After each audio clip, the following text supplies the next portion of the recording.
स्वस्थानी देवी जगदीश्वरीलाई मनमा राखेर माघ महिना जतिमा सबैमा जो गर्दछन् व्रत यथा विधिले सहर्ष बस्छन् ती स्वर्गपुरीमा गैला खबर छ।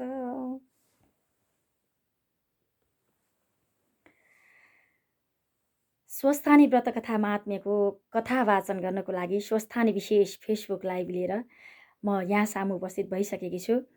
यति बेला यहाँले मलाई मेरो फेसबुक पेज मार्फत प्रत्यक्ष रूपमा र मेरो युट्युब च्यानल अन्तर्ध्वनि सोसियल ग्रुपमा पनि हेरिराख्नु भएको छ।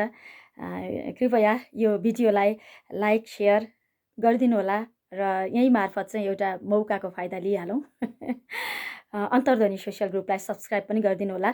अन्तर्ध्वनि सोसियल ग्रुप युट्युब च्यानल मार्फत नै भ्युअर्स अलिक बढी भइसकेपछि, सब्सक्राइबर बढेपछि त्यहीँबाट लाइभ गर्न पनि मलाई एकदम इच्छा छ। म अहिले फेसबुक लाइभ मार्फत यहाँसम्म आइरहेकी छु। सम्पूर्णमा रात्रिकालीन अभिवादन टक्राउन चाहन्छु। अबको केही समय मैले कथा वाचन गरुन्जेल कथा श्रवण गरेर मलाई साथ दिनुहुनेछ भन्ने मैले पूर्ण विश्वास लिएकी छु।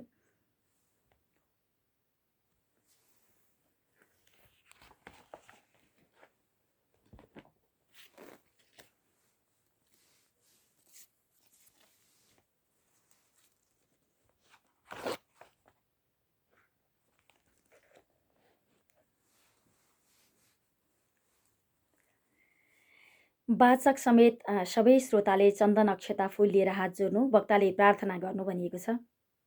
यहाँ जहाँ जे जस्तो अवस्थामा हुनुहुन्छ, श्रद्धापूर्वक भक्तिपूर्वक यो चिसोको मौसममा आफूलाई न्यानोमा राखेर आफ्नो स्वास्थ्यको ख्याल गर्दै कथा श्रवण गरेर मलाई साथ दिनुहोला।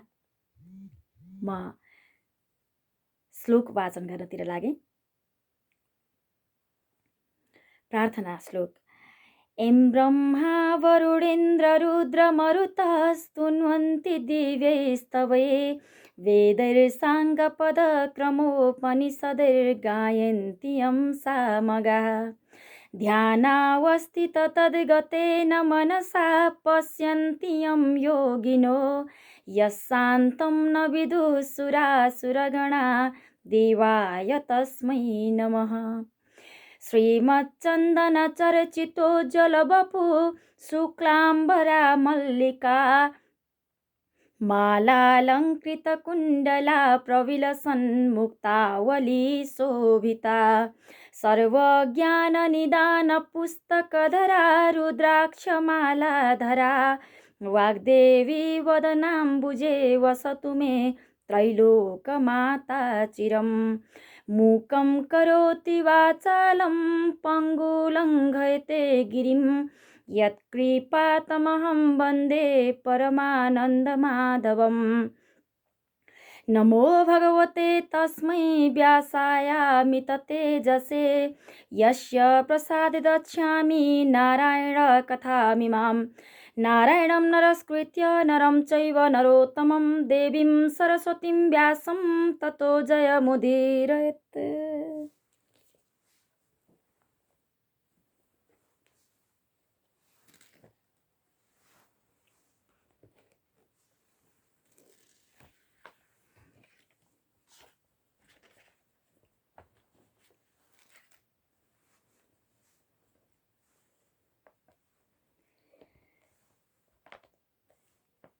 अघिल्लो अध्यायमा हामीले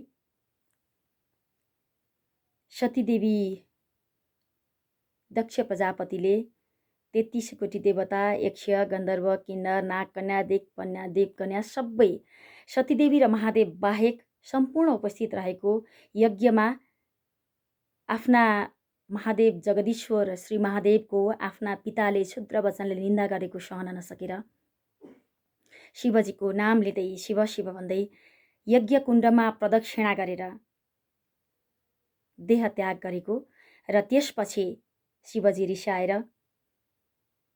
वीरभद्र महाकाली सहित सैन्य दक्षको यज्ञ विध्वंस गर्न, दक्षको नाश गर्नको लागि गएको र देवता बीच नै देवता र दानवहरूको जसरी घमासान युद्ध भएको, घनघोर युद्ध भएको प्रसङ्ग हामीले सुनिसकेका छौँ। अब अगाडिको अध्यायमा हामी के हुँदै जानेछ कथा श्रवण गरेपछि थाहा पाउनेछौँ।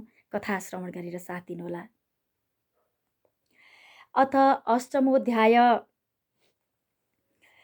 कुमारजी आज्ञा गर्नुहुन्छ, हे अगस्त्य मुनि, विष्णु भागेपछि बाँकी रहेका देवता, यक्ष, गन्धर्व, किन्नर, दैत्य, नाग सबै हाहाकार गरी 10 दिशामा भागी एउटाले अर्कोसित भन्न थाले, अब दक्ष प्रजापतिको प्राण रहँदैन। किनभने भगवान विष्णुको सुदर्शन चक्र मिथ्या भयो। जुन चक्र लिएर विष्णु उभिँदा महादेव समेत टिक्न सक्नुहुन्न थियो, त्यस्ता चक्रधारी समेत भागे भने हाम्रो पराक्रम के काम लाग्छ?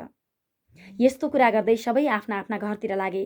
सबै विपक्षी कुलेलम भएको देखेर काल जस्ता महावीर वीरभद्र रिसले ओठ टोक्दै, नागले सास फेरे चाहिँ सास फेर्दै, वर्षाकालको मेघ गर्जे चाहिँ गर्जदै दक्षमाथि जाइ लागे।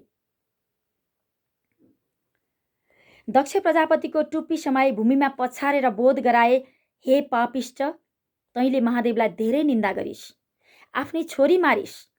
तँ जस्तो पापी अरू यस संसारमा कोही छैन। महादेव बौला हो, त्यसलाई नडाकी मलाई के होला भनिथिस्। यस बखत तेरा ज्वाइँहरू कहाँ गए? अब आफ्ना हितैषीहरूलाई डाकी आफ्नो प्राण बचा। तेरो यज्ञ शङ्कर नभई कसले पूर्ण गर्दो रहेछ हेरौँ त। अब तँलाई पनि यस यज्ञमा होम गर्न सके हामी सबैलाई सन्तोष होला भनेर बुझाएर दक्ष प्रजापतिको शिर काटेर यज्ञमा होमिदिए। यसरी दुष्ट संहार गरेको देखेर महाकाली, नन्दी, भृङ्गी, चतुष्षष्ठी योगिनी, भूतप्रेत पिशाचहरूले एकै स्वर गरेर, धन्य धन्य वीरभद्र, शिवनिन्दक दक्षको नाश गर्यौ। हे वीर, तिमी समान बलियो त्रिभुवनमा हुन दुर्लभ छ भन्दै नाच्न गाउन लागे। हे ऋषि, बिरणीले आफ्ना स्वामी दक्ष प्रजापतिको वध भएको देखेर धैर्यलाई थाम्न नसकी केराले थाम ढलाए झैँ भूमिमा ढली मूर्छा परिन्। एकैछिनमा चेष्टा भयो र आँखाबाट अविरल धारा आँसु बगाउँदै भन्न थालिन्, हे स्वामी, मलाई अनाथ तुल्याई तिमी कता गयौ? जगदीश्वर श्री महादेवको निन्दा गरी यज्ञमा नडाक्दा तिम्रो प्राण गयो। मेरो यो अवस्था भयो। यस्तै अनेक तरहका शोक र विलाप गर्दै वीर शिरोमणि वीरभद्रसित बिन्ती गरिन्, हे ईश्वर, दक्ष प्रजापति अज्ञानी अहङ्कारी पनि हुन्। तिनलाई ज्ञानको चेष्टासम्म छैन। त्यस्ता मूर्खलाई नाश गरेर तपाईँको के नाम चल्ला? मलाई विधवा नतुल्याई मूर्ख दक्षलाई बचाई मेरो उद्धार गर। हे वीरभद्र, आफैले सृष्टि गरेर आफैले संहार गर्नु योग्य होइन। तिमी कस्ता भने सृष्टि स्थिति संहारकर्ता महारुद्र पनि तिमी, ब्रह्मा विष्णु शङ्कर पनि तिमी, आदि अनादि सब तिमी नै हौ। हे भक्तका प्यारा वीर, मेरो मुख हेरेर पतिको सबै अपराध मूर्ख जानी क्षमा गरी पतिदान देऊ। बिरणीको यस्तो विलाप सुनेर इन्द्रादि देवताले आकाशबाट फूल वर्षाएर, हे वीरभद्र, दक्ष प्रजापतिलाई बिउताई बिरणीलाई सन्तोष दिनुहोस् भनेर आकाशवाणी भयो। बिरणीले शोक गरेको र देवताहरूले भनेको सुनेर वीरभद्रलाई साह्रै दया लाग्यो र बिरणीको मुख हेरी भन्न लागे, हे बिरणी, तेरो स्तुतिले प्रसन्न भएँ, तँलाई स्वामी वर दिन्छु। तर तेरो स्वामी दक्ष प्रजापतिको शिर मैले यज्ञमा अघि नै होमिसकेँ।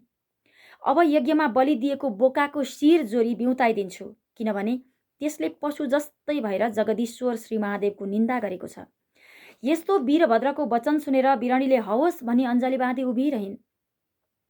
वीरभद्रले बोकाको टाउको ल्याई पछिल्तिर मुख फर्काएर जोरी दक्ष प्रजापतिलाई बिउताइदिए। दक्ष प्रजापति बिउतेपछि बिरणीले छागमुख बोकाको टाउको भएको पति साथै वीरभद्र महाकालीहरूलाई दण्डवत गरेर आफ्ना घर गइन्। वीरभद्र महाकालीहरू पनि कोटी कोटी देवता, यक्ष, किन्नर, दानव, नागहरू समेत दक्ष प्रजापतिको सेना नाश गरेर यज्ञको विध्वंस गरी भूत प्रेत पिशाच, नन्दी, भृङ्गी, प्रथमगण आदि सबै गण त्यहाँबाट अन्तर्धान भएर कैलाश पर्वतमा पुगी महादेवलाई साष्टाङ्ग दण्डवत गरेर, हे जगदीश्वर, तिम्रो आज्ञाले पापिष्ट दक्ष प्रजापति र देवता, यक्ष, गन्धर्वादी कोटी कोटी सेना मारी यज्ञ विध्वंस गरेर दक्षको शिर छुट्याएर होमिसकेपछि उसकी स्त्री बिरणीले साह्रै करुणा दर्शाएर विलाप गर्न लागि र मलाई दया आयो अनि यज्ञमा बलि दिएको बोकाको टाउको पछिल्तिर मुख फर्काएर जोरी दक्ष प्रजापतिको जीवन दान दिएर आए भनेर बिन्ती गरे। तब महादेव खुसी भएर भन्नुभयो, हे वीरभद्र महाकाली, तिमीहरू धन्य रहेछौ। म सन्तोष भएँ भनेर तिनीहरूलाई आफ्नो शरीरमा लीन गराए। हे अगस्त्य मुनि, त्यहाँ उपरान्त महादेवले आफ्नी प्यारी सतीदेवीलाई सम्झी दक्ष प्रजापतिको यज्ञशालामा प्रवेश गरेर यज्ञ कुण्डमा निष्प्राण सुतिरहेकी शरीर सतीदेवीलाई त्यहाँबाट झिकेर आफ्नो काखमा सुताएर तिनै आँखाबाट आँसु खसाली, हा सतीदेवी, कैलाश शून्य तुल्याई मलाई एक्लै यस्तो अवस्थामा पारेर कता गयो भनी धैर्य छोडी भुइँमा ढली मूर्छा भए। केही बेरमा चेष्टा आयो र हे प्यारी, अब मैले बाँच्नु व्यर्थ छ। मलाई एकछिन पनि नछाडी मेरा अगाडि बसी मैले भनेका कथाहरू सुनिरहन्थ्यौ। अब म कसलाई सुनाउला? मैले भनेको नमान्दा तिम्रो यस्तो अवस्था भयो। अब म कसलाई के भनौँ भनेर मुर्कीले छाती ठोक्दै आँखादेखि बलिन्द्र धारा आँसु बगाउँदै फेरि भन्नुहुन्छ, विष भाङ धतुरो मेरो स्वामीले खाने वस्तु हो भनेर हितभावले रक्षा गरेर राख्दथ्यो। अब ती सबैको रक्षा कसले गरिदेला? फेरि बाहिर गएर आउँदा हातमा कमण्डलु लिएर मेरो पाउ धुन चाँडै आउँथ्यौ। अब को धोइदेला? हे प्यारी सती, तिमी नभई मेरो यो चित्त कसरी दृढ भएर रहला भन्दै कहिले काखमा लिने, कहिले अङ्कमाल गर्ने, कहिले छातीमा टाँस्ने, कहिले सतीदेवीको हात आफ्ना छातीमा राख्ने, कहिले मोही खाने, कहिले रुने, यस्तै अनेक तरहका शोक र विलाप गर्दै सतीदेवीको मृत शरीर पीठमा बोकी बहुलाहा जस्तो भएर पृथ्वीमा भ्रमण गर्न थाले। महादेवले पीठमा बोकेको हुँदा सतीदेवीको अङ्ग गलित र दुर्गन्ध समेत भएन, निदाए जस्तो भएर शिवका पीठमा रहिरहन्। हे अगस्त्य मुनि, वास्तवमा दक्ष प्रजापतिले शिवलाई यज्ञमा नडाकेको मुख्य कारण के थियो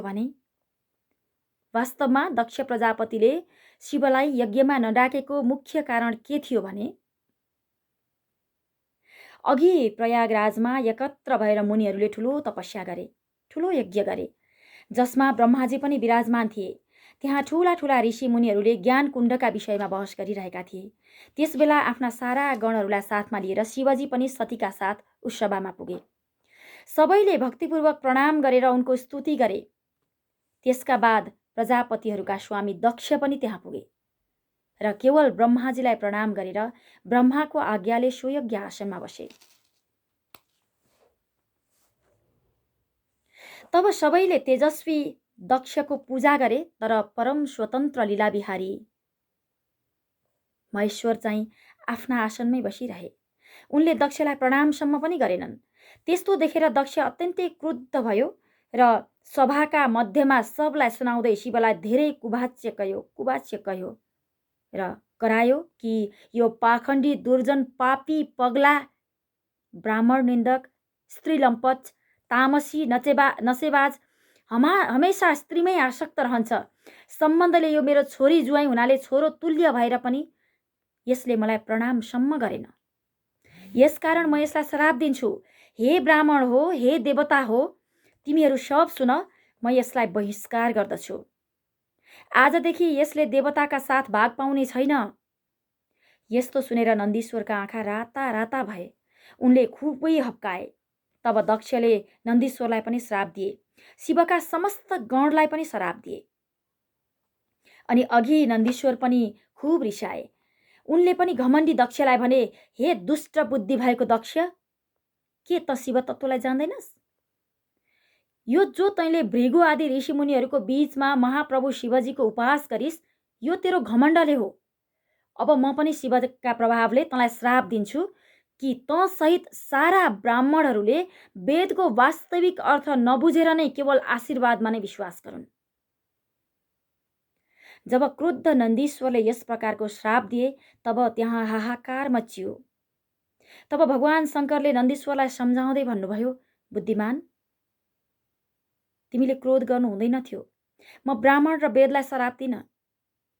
तिमी वास्तवमा यस्तो सम्झ कि दक्षको श्रापले मलाई छुनै सक्दैन। अब तिमी शान्त हौ। तब नन्दीश्वर शान्त भए। शिवजी आफ्ना सबै गणलाई साथमा लिएर आफ्नो धाममा गए। दक्ष पनि ब्राह्मणहरूलाई साथमा लिएर आफ्नो बाटो लागे। तहीँदेखि दक्ष प्रजापति शिवनिन्दक कहलाउन लागेका हुन्। हे अगस्त्य मुनि, अब म तिमीलाई सतीदेवीका अङ्ग जहाँ जहाँ पतन भए त्यहाँ त्यहाँ पीठ उत्पत्ति भएको कुरा अघिल्लो अध्यायमा सुनाउनेछु। इति श्रीस्कन्दपुराणे केदारखण्डे माघमाहात्म्ये कुमार अगस्त्य संवादे श्री स्वस्थानी परमेश्वर्या व्रतकथायां महादेव पृथ्वी भ्रमणं नाम अष्टोऽध्याय।